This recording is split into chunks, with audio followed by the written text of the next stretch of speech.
Hello, and thank you for listening. My name is Luke Mardigan, and you are listening to Be Insured, where we talk about business, leadership, and insurance. That way, on your worst day, when you need it the most, you will be insured. I own an insurance agency in St. John's, Michigan, and often get asked, why do you have a radio show? Well, it's because we've been able to accomplish something that is very rare in the captive insurance world, and that's we have a scalable sales system, and we have a self-managing team.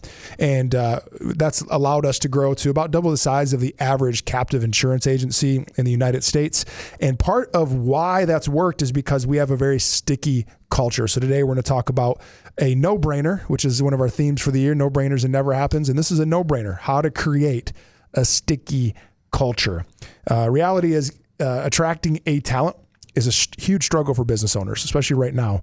I've had 2 business owners reach out to me asking, hey, if you know people, I'm hiring. And one of the best ways to not have to be in that position is to keep great employees so you don't have to hire unless you're actually growing. And so you have to create a sticky culture to keep people. And during today's episode, we'll chat about why this is a no-brainer. And it's something which means it's something that you can actually avoid from happening by just having the right processes in place on the front end. And this will allow you to reduce employee turnover and grow a team that feels valued and is self-managing instead of micromanaging, because micromanaging is exhausting. My 10-month-old would agree. So joining me for today's conversation is our guest, Alec Nuremberg, Director of Operations for the Mardigan Agency. My awesome co-host and color man, Eric Gastring, the Mardigan Agency. So, Luke, what does it mean to have a sticky culture? So, Tony Hsieh, who just passed away last year. Rhymed. Yeah, that did. I'm a poet and I didn't even know it. Sorry, go ahead.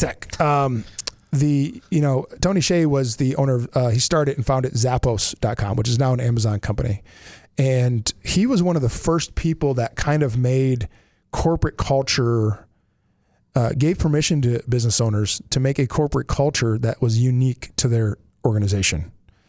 Before that, it was just simple replication of the Microsoft model, basically the military industrial complex over and over and over again. Either you're in manufacturing and your culture is efficiency to maximize profits, or you're in IT and your culture is, some type of achievement on a, whatever basis that you're measuring it, or you're in a business and it's just this corporate culture thing where it's just like, white collar, follow the rules, conform, baby green, puke colored cubicles, separation of you and the other people. And then Tony Hsieh came in and was just like, no, like, the purpose of our organization is to make our employees and our customers happy. Yeah. Like literally, he's like, I just want to make my team happy.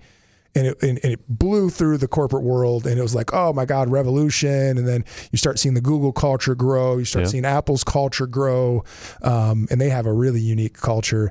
And then now suddenly with the pandemic, when everybody had to pivot very suddenly and unexpectedly, they didn't have any other reference to go to other than these very unique cultures that have been working the way that now government and all these big organizations are working for years. Right. I think Zappos started in the late 2000s, like 06, 07, 08, somewhere around there. So I mean, it's almost 15 years that he built a culture that was unique. And so a sticky culture is one that people just want to stay in. Or come to. Yeah. Or come to, yeah. I mean, just it just attracts, Nobody wants to wake up miserable for work. They, if you have employees that wake up happy and excited to go to work, like, or at least okay with it, okay, right? Yeah, like, hey, I don't want to go into work, but you know what? Work's not that bad. I'm okay with going in today. It's important to enjoy being around the people that you work with, for sure. Yeah, you don't want employees hating their lives, But have you guys seen the movie Toys?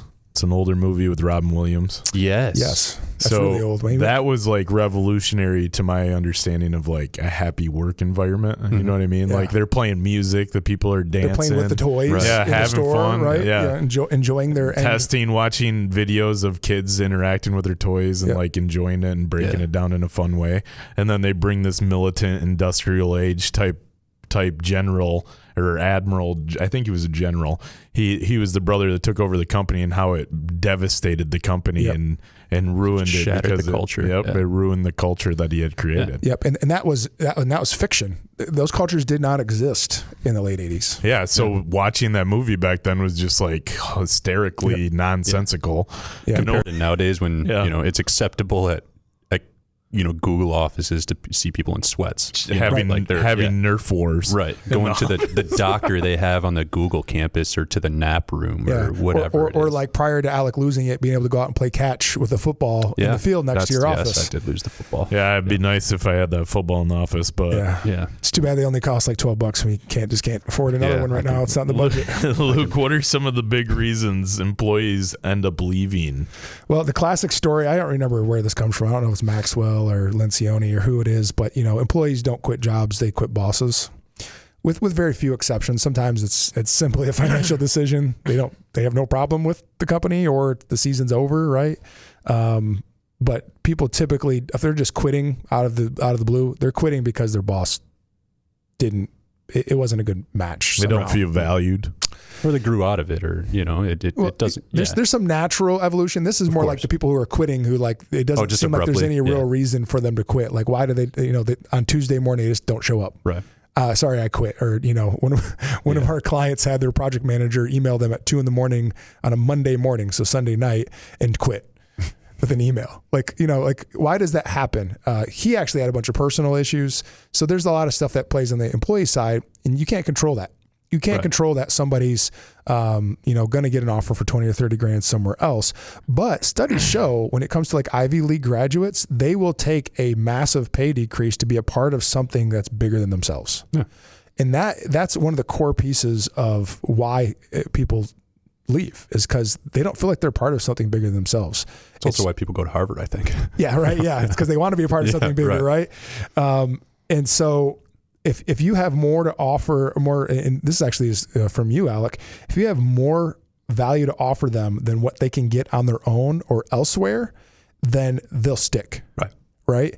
So Eric is more than capable of going out and starting his own insurance agency. Yep. The Eric Gestring agency would do very well, but he would have to do so much work that is already done for him that he doesn't have to think about that. So it doesn't make sense for him to go do that. There's more value in the organization than he could find on his own. Right. And Megan Vermillion and our team owned an insurance agency and chose to come and join us because we had more value to add to her clients' world, because she cares about her clients, than she had on her own. Right. And that's really why people stick at the end of the day. And everybody having a voice, I think, is important in a culture. I mean, being heard. Yep, and then being able to communicate what's going on in your life. I mean, how many places do that, Luke? Outside of what we do, it's different because just for listeners out there, we do an end of a day report, which has a journaling part in there where you're encouraged to share what's going on personally with you. And it's read by the director of operations and Luke, the owner, and they're able to understand a deeper level of what's happening in our world or our life that may be contributing to a change or a distraction, right? Yep. And it helps with leading. Well, what amazes me is that there's so many cultures out there that are like don't care. They're completely blind to the fact that your personal life and your personal psychological state actually affects how you work. Go figure. Weird. It's actually ridiculous, right? If you think about it. It's outrageous that you wouldn't consider that. Right. It's like, what a massive failure. And this all goes back to the military industrial complex of, why do we have 40-hour work weeks? Because they figured out that they could maintain a safe working environment that prevented injuries on the assembly line. And after 40 hours, people became fatigued enough from doing the same widget over and over and over again that they started having injuries. Yeah. And then we just translate that to today's world and we're like, oh, everybody works 40 hours. Well, like, our team doesn't work 40 hours. Our team, I mean, they get paid 40 hours, but they probably work like, our operations side, the people who are in the office, they work 35 to 37 hours a week. They're not working 40 hours. And that's just because we need people there to answer the phones. Right. We have operating hours. So someone has to be there to pick the phone up. Yeah. Otherwise, I would love for them to work less if I could get the same amount of productivity out of them. Right. And so why is it that 40 hours is the thing? Because we think that we have to get as much productivity out of our employees as possible, void of all other concepts. It's business. It's your job is to do your job. And it doesn't matter if you're going through a personal thing. I worked at a Fortune 500 company. That's very much the military still, right, Alex? Yeah. Yes. Yeah. Well, to be fair, when you raise your hand and get sworn in. Yeah, in the military, you are now government property. Yes, you're not a person. Right. You have a different number with your social security number. But even with that, when you look at like the special ops community, they went from 9-month rotations to like some of the top tier guys are doing 90-day rotations overseas. I know guys that go 8-10 days.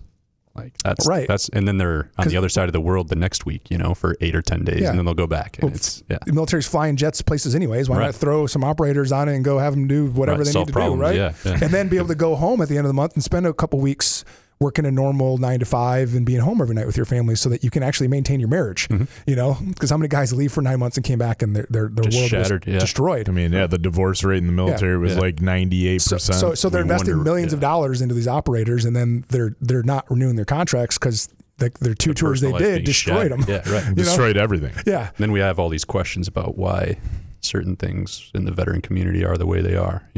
Yeah, and why does there have to be countless nonprofits to help our heroes, right? Right. Yeah. So take that concept. You're a business owner. You're a manager in a business. There's no reason why you can't take care of your people on both professionally and personally. One of our employees, it was a couple months ago, lost a family member, and it was like, bye. Yeah. Like not even a question. Like you don't need to, we don't want you here. Don't come back till you're good. Yeah. Because you need to go be a human. You need to grieve. You need to be with your family. You need to walk through that. No questions asked. Right. Which also, I mean, with that, everything is kind of a cycle. We're prepared for times like that. We have contingencies in place, no brainers, and never happens that prevent us from falling in productivity or whatever it may dropping be. The ball. Yeah, dropping the ball when an employee has to be out for 2-3 weeks. Yep. Like we can, at a moment's notice, we're able to accommodate that, and we will not experience a That's one of those of non-monetary motivators. I mean, yes. I think the non-monetary motivators are more crucial with a culture and being attractive to an employee than monetary. Like I would honestly prefer to have people that genuinely care about me and what's going on in my world over making a ton of money. Yeah. That's just the truth. And I think most people can relate to that. Yep. Well, I think a lot can. And you don't have to choose. Right. But if you had to choose, when you talk to people who are rich and miserable, they probably, if they could do it over again, they'd trade all that money for a life that's actually enjoyable. Without a doubt. Nobody gets a copy of your bank statement at your funeral. You also can't take it with you. No, after you your funeral. cannot. You can leave it on though. So get some life insurance. Leave it on. Spend all your money. Leave life insurance. Yeah. So you're talking about non-monetary compensation. We actually did an episode on that a couple months ago. So if you want to go back through our archived episodes, we did a full episode on non-monetary compensation and had Grant Botsma on for that one, which was really good. He wrote a book called "The Paycheck Isn't the Problem," or their problem isn't the paycheck, something like that. Grant Botsma, really good book. So it's really important to have these non-monetary motivators in your back pocket. A great example is pretty much on a weekly basis, we try to kick somebody early on Friday without charging them any vacation time. Yeah. When I was a cop, we used to work long stretches, so like we worked 10-hour shifts for most of my time. We did a couple of years of 12 hours, but on 10-hour shifts, it wouldn't be unusual for you to work like 6 or 7 10-hour shifts in a row. So that's a 70-hour work week with an incredibly stressful job. Well, dude, it meant the world to me if like on a 7-day stretch, day 4, it's slow. There's no calls going out. There's nobody out on the road. It's bad weather, whatever the story is. And my sergeant would call me into the precinct and I'm thinking I'm in trouble. And he's like, hey, go home. And he didn't charge me any personal time. Dude, I went home. I passed out. That next day I came in refreshed, ready to go. I had more to give to the team. I had the ability to take on more workload as a result of it. And it didn't cost the organization any money. They were going to pay me for that time anyways. Right. So I've carried that over into our culture as a non-monetary compensation. It's just paid time off or non-paid time off. Hey, I just want to take a week off and I don't want to get paid for it. I just want to go. I just need to spend this week doing something. Yep. Great. Bye. See you when you come back. We experienced that last week. We have an employee under the operations department that she had a very positive change in her personal life, and she got the opportunity. They've been saving a lot of money. They got the opportunity to take a 2-week vacation, and she asked for the time off. I had to sit there for a second and make sure it wasn't going to affect anything. I was like, wow, it's not going to hurt anything. She could take a 2-week trip with 4 days notice and we're going to be okay. Yep. And it's not that we have an employee that we don't need. It's not like that at all. She has a very large contribution to the organization, but because of our contingencies and our standards, we're able to do those things. Well, a lot of work she does, which is a great role for her, is the no-brainers. It's just the stuff that like it doesn't take a ton of thought process, but it just needs to get done, and there's a process to it. Right. Well, then when it's a no-brainer, it's easy to transfer that work to somebody else, Right. Or get ahead. And then what's really crazy is she reciprocated, and we were texting yesterday, and she's like, "Hey, like I'm bringing my laptop. If you need me to like fill out a life app or like 2 or 3 things, I'm happy to work during that time." And I was like, "How about you do this one app for me?" And then don't work. Yeah. Like I actually prefer you don't work and come back fired up and have tons of memories with your family, right? It's such an incredible thing when you have employees willingly, like on their own, when they're not asked to do that, they're just willingly offering. Sounds like a sticky culture. That's right. And that's how you know you got a sticky culture. So thank you so much for joining us on this episode of Be Insured. Make sure to connect with us at the Mardigan Agency on Facebook and Instagram, and we'll see you next time on Be Insured.